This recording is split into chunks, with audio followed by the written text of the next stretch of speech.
Hello and welcome again. It is Tony and I am recording my video. I would, however, like to say that this will be my last video that I will record for a long time.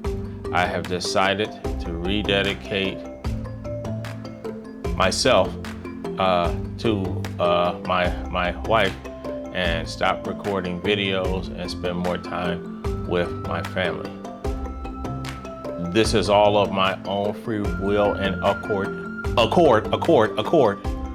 and it's just all my personal choice should anybody ask for legal reasons or prosecutorial reasons. Now, on to the show. So let's talk about the macro lens, because that's what we're looking at today. A macro lens is a camera lens designed to capture small subjects at a real close distance, in which case, because of the 1-to-1 ratio, it kind of makes them look bigger. You know, there's two important distinctions between a macro lens and a regular lens. A macro lens increases the magnification of the subject and makes it look bigger. So you're able to get closer in, you're able to get tighter shots.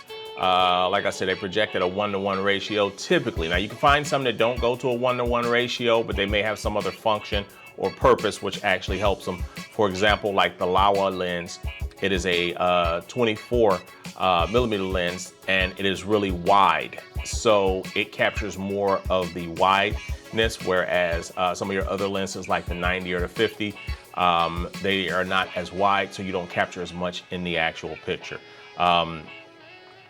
The subject appears the exact same size as they would in in real life, really. You know, there's nothing else to say in real life.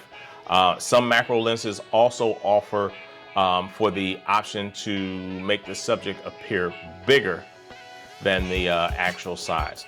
Secondly, macro lenses have a shorter minimum focus distance. So that means you can get really close to the subject and still stay in focus with respect to that. So the big things to know is macro lenses come for every camera, including your iPhone. So what is a macro lens used for? Magnifying subjects, capturing small details, creates shallow depth of field to make subjects pop, right? Brings out all the color, all the detail, everything. And then maintain focus distance that's close. One of the things you gotta be careful with though, is if you have a camera like that and it's really close, or if you got a lens like that and it's really close, your aperture, you'll need to turn it up so you can try to capture more of the surrounding. If you're turning that aperture down, it's gonna kind of give you that bokeh, in which case you're gonna be real narrow. But if you're trying to shoot a wider area, you're not gonna get all that detail outside of that narrow area. So that's something you got to be careful with. Another thing you need to make sure that you're doing when you're dealing with a macro lens is that you have a lot of light. And I mean a lot of light. Because the more you try to change that depth of field and create that shallow background, the more light the more challenges you're gonna run into with respect to whether you're getting more light or whether you're needing more light. So just keep that in mind. It is a situation. However, the one that I'm going to show you right now is the 90, and it has several different functions. We'll take the hood off. It has a autofocus, in which case if you just slide this sleeve forward, it does the autofocus. Also, you can slide it back and you'll hear a click. Or maybe you didn't hear that click, but you can slide it back for it to manual focus. So that is a good tool. It can also help you as far as your actual range. So you have several options here where you can select your range.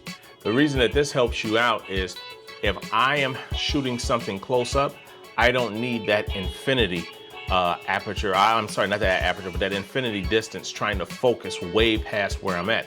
So I can actually pull this back to infinity to 0.5 meters and then also 0.5 to 0.28.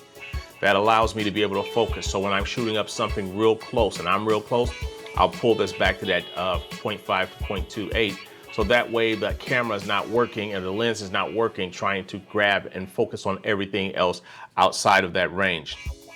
It has the optical steady shot on this particular lens.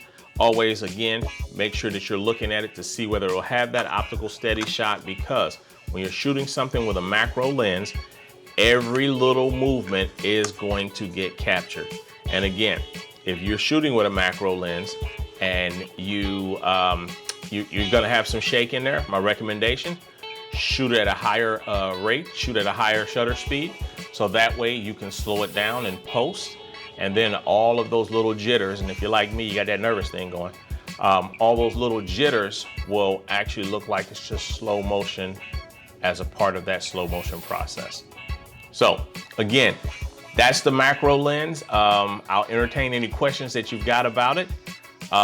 But again, as I said before at the beginning of the video, you know, we're going to be winding it down, because I'm not going to be recording. I can't see it from here. No, I'm not going to be recording as much going forward because of my other commitments. And I'm not saying any of this under duress.